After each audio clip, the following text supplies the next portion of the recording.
So digitization, I think it has the potential to become one of the buzzwords of the year. I think last year or over the last 2 years it was something like disruptive. Everything had to be disruptive. As of now, everything has to be digital. A digital revolution, the digital transformation, whatever. And still, it's very challenging for a lot of companies to tackle all those questions that are connected to the digitization. In essence, this is nothing new. We've seen that before. We've seen over the last centuries how technology changes the world. And we've seen before that some companies or some groups try to prevent technological development, but it doesn't work out. This is something from 1865, the so-called Red Flag Act. In the UK, they tried to figure out how to prevent immobilization of the society. And the solution was that it required that each motor-driven car had to be driven by 2 persons, and in front of each car, someone with a red flag had to walk ahead and had to warn all others that there's a car coming. The car was not allowed to drive faster than 4 miles per hour, by the way. Nevertheless, there were hundreds, not to say thousands, of casualties over the next 3 decades, and my personal assumption was the guys with the flags. Probably they fell asleep and that was that. Second remark, when it comes to digitization, please try to make sure that you're talking about the same things. Digital transformation, in essence, can focus on 3 different corridors. You can either focus on the customer experience, the customer front end. Second, you can focus on your own processes, your production, optimize them. And third, and most challenging, you can focus on the business model itself and reinvent your business model. But make sure that you're talking about the same things, otherwise something like this might happen as we're approaching Christmas. If small Kevin writes to Santa Claus, "Dear Santa Claus, I'd like to have a THQ Wii Smackdown with Dragon Ball Budokai and War Republic Heroes." And Santa Claus answers, "Dear Kevin, I've got no idea what you're talking about, you'll get a book." This is how a lot of discussions about digitization and innovation figure out today. And the third remark, before I start with an outlook into the future world, is this here.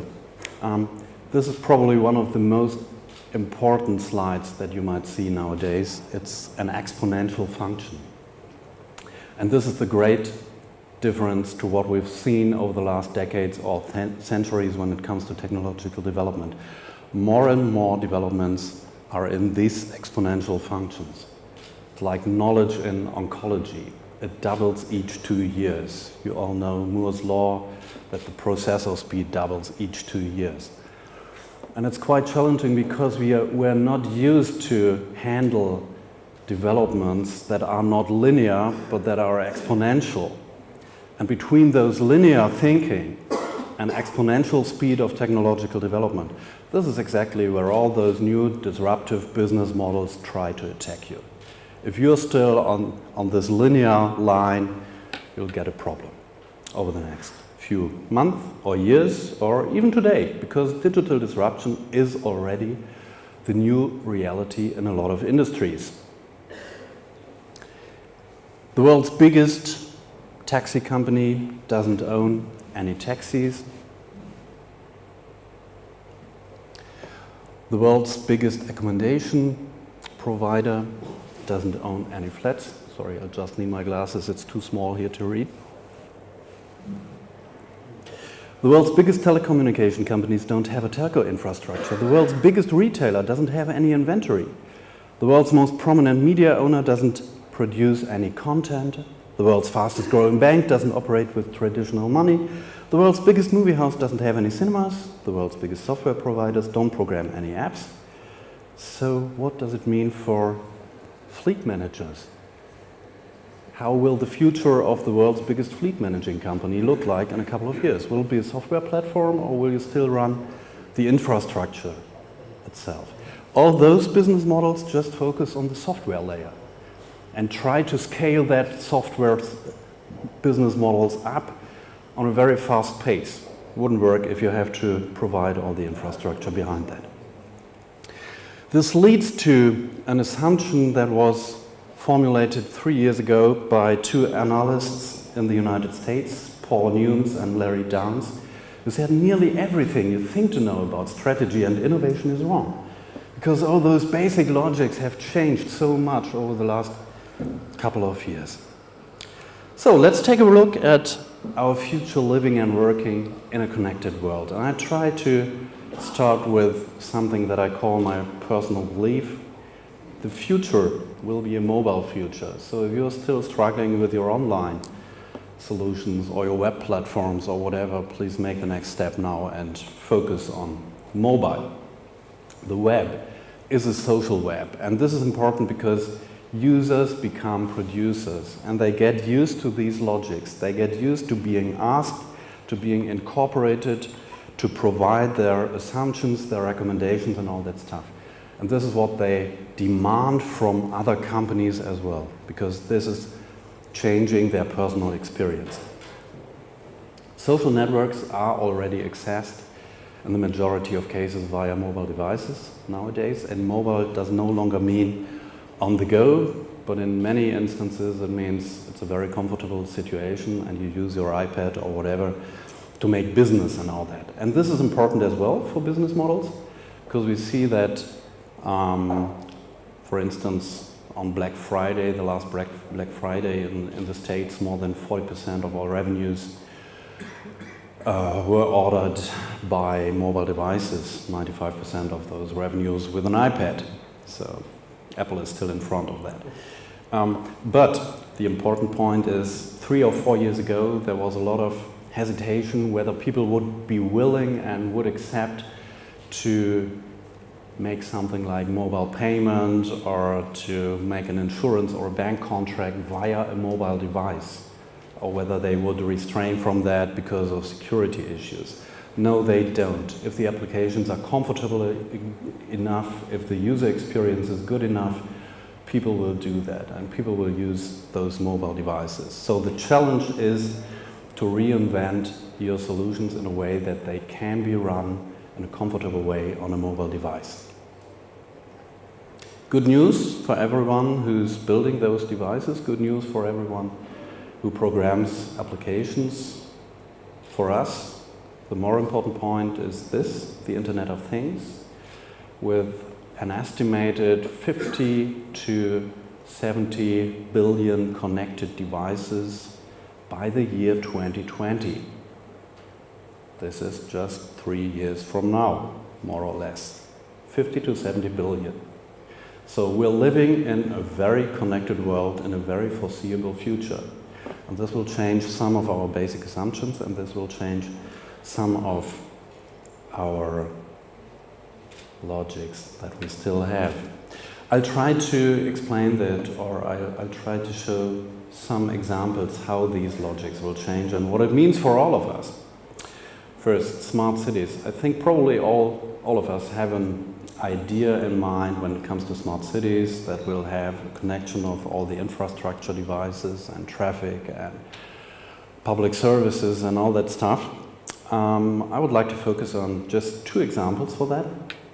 Bristol has declared itself an open programmable city last year in a cooperation with the University of Bristol. And I think this is a very, very interesting thing that they have started there, because they say we'll run this city like an iTunes store. So we have the network, we have the infrastructure, you are free to decide whatever you think is useful.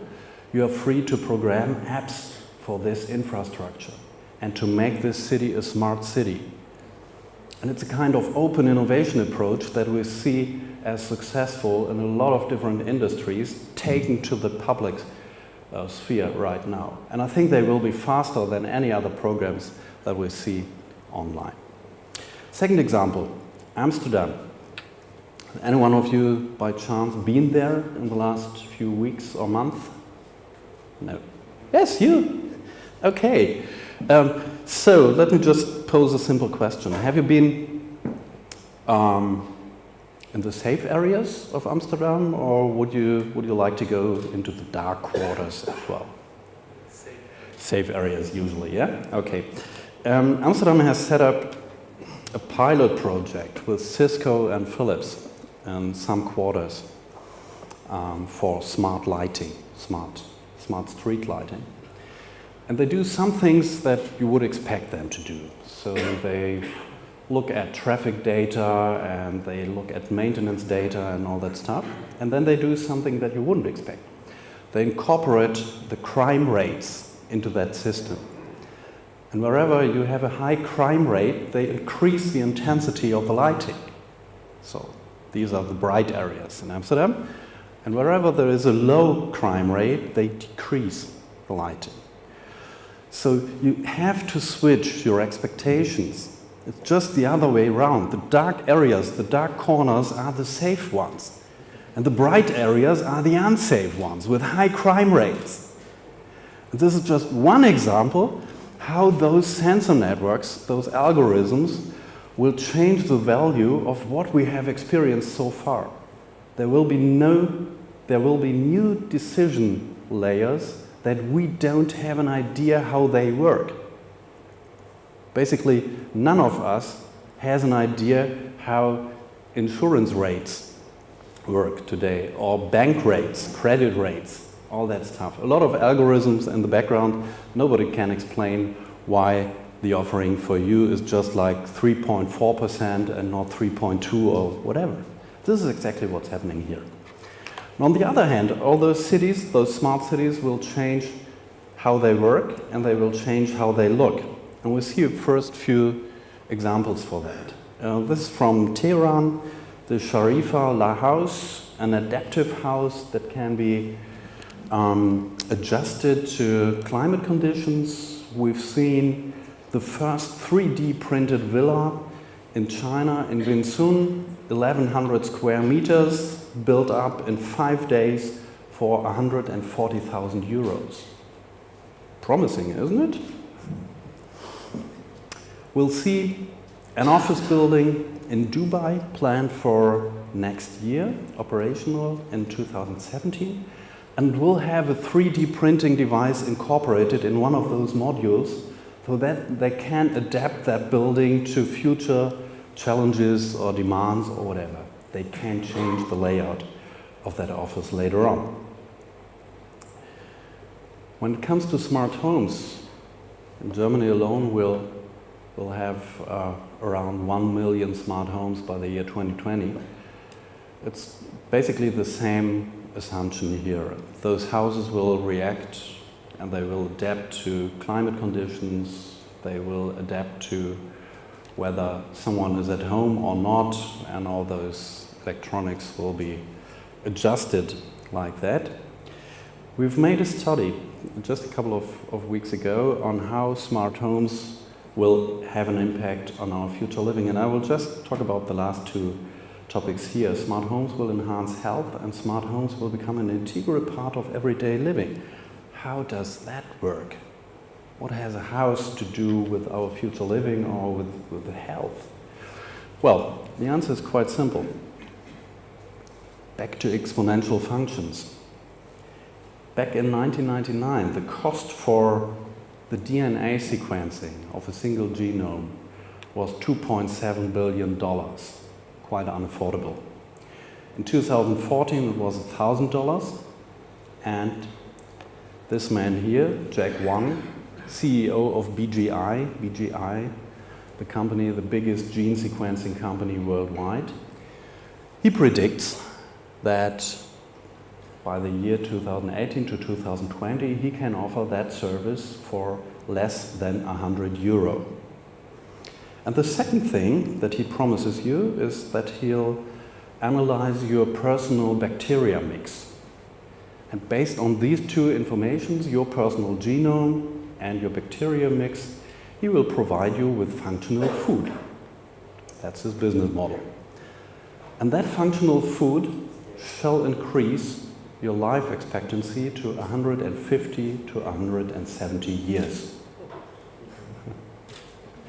So if you can afford that, you might prolong, you might double your life expectancy.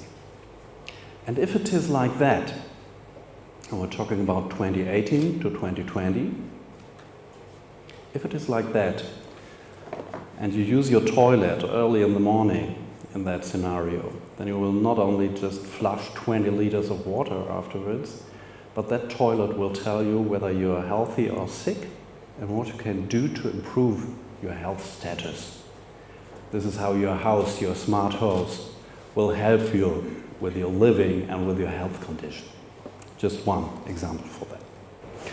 Let's leave that room, the restroom, and head to the wardrobe. Something's happening here that changes business models. Just looks like a small mirror that's incorporated in your wardrobe. But what's actually happening here, that mirror will tell you whether you have certain trousers, blouses, shoes, whatever, in that wardrobe. And if you don't have them there, and they are recommended with all the other stuff that you want to wear, just one click away. Just click on it and you order it. And you get it delivered to your home or wherever you want. So business logics are changing here basically. The decision what you wear and where you buy it and which recommendations you will follow, those decisions are taken into the mirror of your wardrobe. Say, into the software platform that provides the information for that mirror. It's no longer the retail store down there, it's no longer a fashion magazine. It's your mirror and the software platform. And either you are into that software platform and have the chance to offer your products and your services, or you lose the contact to your customer. We'll see a lot of technology coming into retail right now. This was one of the most controversial approaches for that, a company called Face Deals. The basic business model is that you log in with your Facebook account and you provide a photograph of yourself. And then this company will install cameras at the front door of stores. And the next time you enter one of those stores, there's a face recognition software. So the store manager will know who you are, will know your Facebook account, will know what you're discussing, will know what you're interested in or what you're not interested in, will know what you're recommending, etc., etc. And he can offer you especially and exactly what's good for you or what he thinks what's right for you right now. This was controversial because of the face recognition technology. It's too obvious. A lot of retailers do exactly this as of now based on beacon technology. It's not that obvious, you don't have a camera in use, but you get the same amount of information on your customers. You know what he's interested in, you know what he's done in your iPhone application, in the app, and you can exactly tackle that challenge. And it doesn't always have to be a human to provide a personal experience. A lot of retailers try to provide a better personal, a better customer experience, an individualized offering for products and services as of now. And it may even be delivered by robots. This is what Nestlé is already running in Japan when they try to sell coffee machines.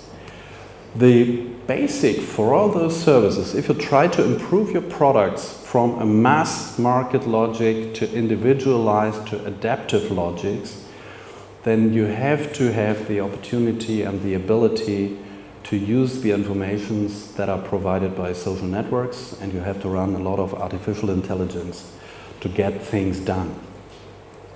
And basically, the most important thing that you have to remember is that virtual reality will build an additional optional layer for all of us in the very foreseeable future. I'm talking about something up to 2020. We will have the opportunity to switch it on and off just as we like. We won't always rely on those virtual layers and on those recommendation engines. There will definitely be a lot of decisions that we take that will remain a personal decision, where I don't want to have this support of a recommendation engine or artificial intelligence or whatever, because it has to do something with values and assumptions and social intelligence and empathy and all those things. But on the other hand, we'll have a lot of support from these systems, and this will have consequences for all of us. I mean, all of you who are sitting here, we're all knowledge workers, aren't we? And on average, we spend 3 to 4 hours per day just to find the information that is needed to get our job done. 3 to 4 hours per day.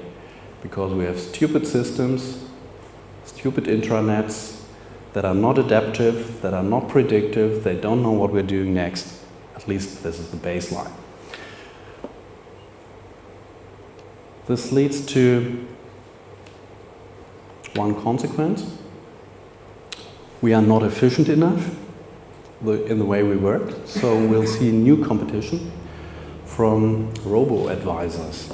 We'll see an automation of knowledge work. There was a study from the University of Oxford, probably you know that, predicting that over 70% of all jobs have a probability of more than 70% that they can be automated over the course of the next 10 years. And knowledge workers were at the forefront of that. And we see the same logic transferred to production. Industry 4.0 is one of the biggest challenges here when you try to connect data and your products and the production lines in a more and more intelligent way that allows you to set up new business models and that provides a better incorporation of suppliers or customers or whatever into the value chain. So this was a very fast run through a future scenario for our living and working world. Let's use the last few minutes for a look on outlook on future mobility. And future mobility is not just something that has to do with cars or autonomous driving. There are a lot of different concepts right now, and a lot of those guys has been on one of our future congresses over the last 2 to 3 years. For instance, Bas Lansdorp, who tries to set up these funny little things on the Mars. And you can apply now to be one of the astronauts with a one-way ticket flying to the Mars in 2027. Set up a new civilization. Elon Musk focusing SpaceX inter alia now on the big fucking rocket and the big fucking space shuttle, as he calls it actually, shall be operational in 2024 and shall provide the opportunity for a lot of people just to fly around the Earth to get that experience. Another one who's trying to get this done is Richard Branson from Virgin Galactic. He wasn't so successful with Spaceship One due to a human failure. That spacecraft crashed. But it doesn't stop the program. There will be another test run that is scheduled for next year with a newly developed spaceship number 2. Shown on the CES this year was the concept for a drone that is capable to transport 1 to 2 persons in cities or bigger cities and avoid all that traffic jam that you usually have there. And this is not just a concept that's discussed out of Europe. We have the same discussion in Europe. Airbus has announced that they want to prototype their project Vahana next year, a similar project that is a fully automated drone that can transport you from A to B. And interesting enough, Dirk Ahlborn, he is one of the CEOs. There are 2 different companies who have set up or who have used Elon Musk's vision of a hyperloop as a starting point for their companies. Dirk Ahlborn is one of those 2 guys, and he will probably set up the first test runs in 2018. Hyperloop is a transportation system that will take you from, say, Los Angeles to San Francisco in 30 minutes, something like that. So it's faster than an airplane, much faster than an airplane, and much faster than railroads. Yes, it's true Not every dream has come true, and I don't believe that each and every concept that I've shown you here will come true and we'll find enough astronauts to follow them. But we'll see severe changes in how mobility is run. Copenhagen might be a blueprint for new environmental and bicycle-friendly traffic planning. Uber is just a herald of disruptive business models for mobility and transportation. And by the way, it hasn't decreased the amount of transportation in the San Francisco Bay Area, but it has doubled the amount of transportation services that are provided in that area. So disruption does not necessarily mean that it's shrinking the markets. It's just the other way around. And it won't stop. Remember, it won't stop. We have more than 900 startups focusing right now on connected transportation. All aspects: telematics, ride-hailing, location mapping, auto wireless networking, smart city, car sharing, etc., etc., etc. More than 900 startups that are funded with an increased amount of money. And that leads to John Zimmer, CEO of Link, saying, "Our society is at a fork in the road, and whether we take the right path is not inevitable. I don't have all the answers, but what I do know is that decisive action must be taken by all of us. Business leaders, policymakers, city planners and citizens to realize the full potential of this almost unprecedented moment in history." An almost unprecedented moment in history. This is where we are right now. And it has started in 2009 when it comes to autonomous driving. We see a changing demand, especially in the big cities, changing demand, changing actors, autonomous driving, mobility as a service. These are all the buzzwords and the concepts that we see since, say, 7 to 8 years.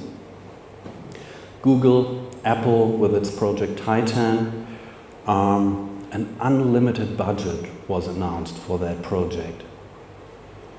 Given that Apple has something like $240 billion, then an unlimited budget is a lot of money that they can use to provide solutions for this.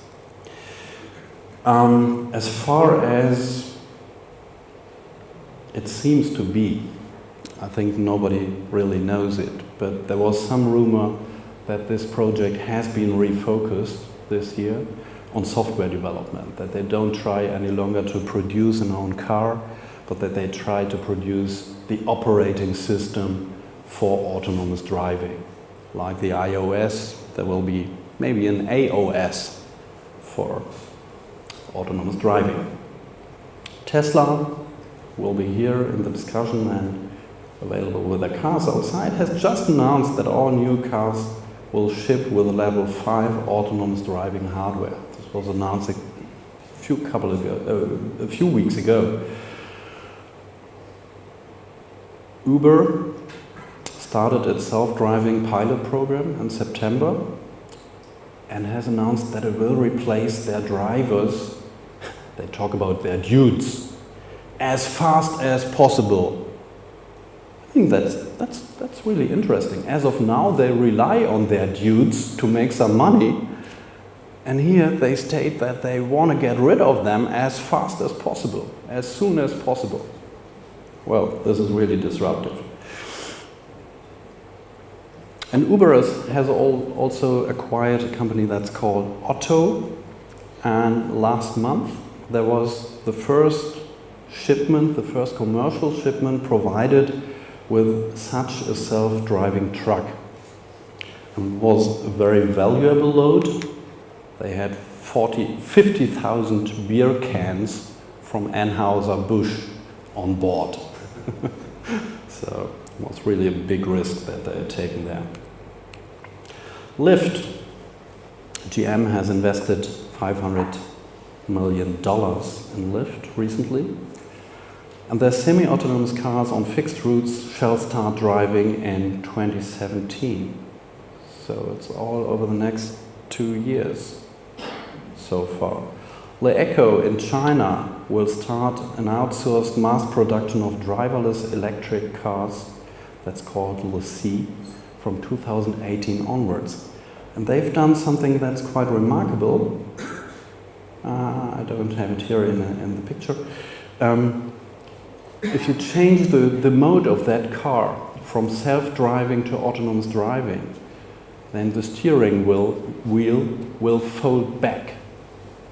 So there will be no irritation with the steering wheel that moves on autonomous mode, but this will be folded back as soon as you start the autonomous mode. So interesting enough. Maybe some of you know those Google videos from autonomous driving cars where you have two people sitting there, an elder couple in this car, and as long as there is a steering wheel in this car, it's very spooky to be in that car. The woman is screaming all the time, like, whoa, what's happening here?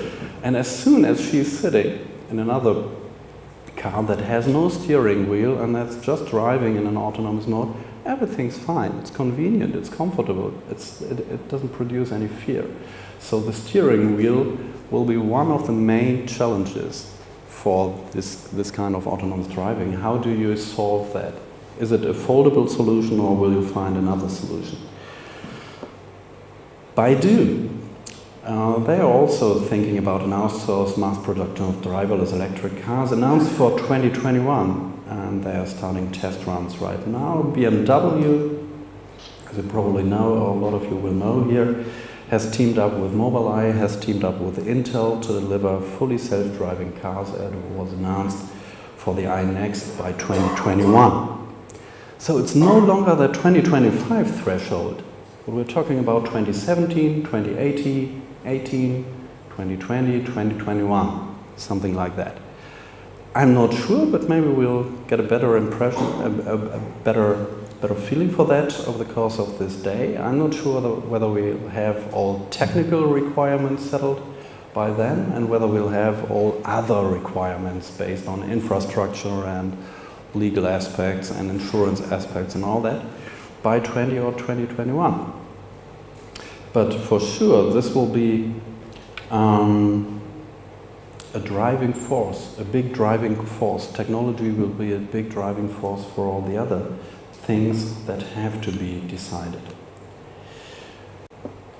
From our perspective, there's one big difference between the stance and the strategies that classic OEMs are following and what Silicon Valley players and the Chinese software companies are doing right now.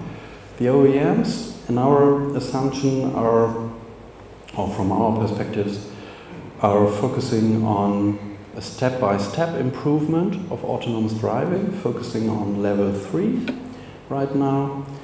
And on the other hand, the Silicon Valley and Chinese software players, they are directly heading for level 4 or maybe even level 4 or 5 autonomous driving. So it's no step-by-step approach, but they will try to reach that very soon. And here's another view on 4 phases of autonomous driving that I'd like to present to you.